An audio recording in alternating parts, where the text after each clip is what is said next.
Shalom and welcome to this week's edition of the Rabbi's Ramblings. Hope you've had a good week. This week's parsha is called Parshas Mishpatim. In it we receive many of the social, or so to say, justice laws, such as what happens if one opens up a pit in a public domain and someone falls inside. Are you liable for damages? And if yes, how much? And so on.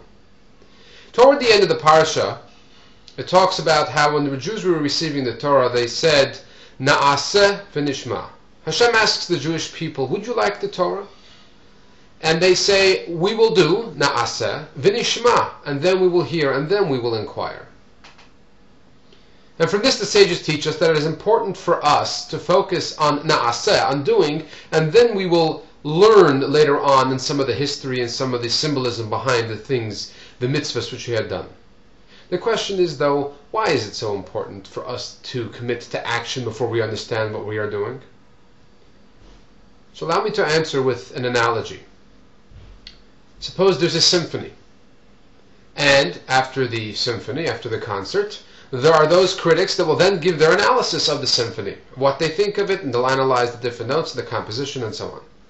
Now the thing is that if you are completely unfamiliar with the symphony, you had not experienced it, then this analysis will mean nothing to you.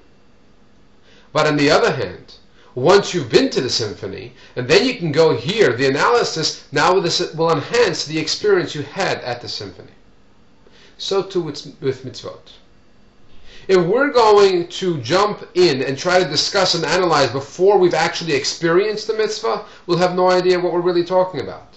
But once we experience a mitzvah, once we've done it, we can now add to the joy and the understanding and commitment, because we've been there and done that, as they say. Now we can learn why and some of the history behind it. Good Shabbos, and have a wonderful week. Remember, you matter, so make a difference.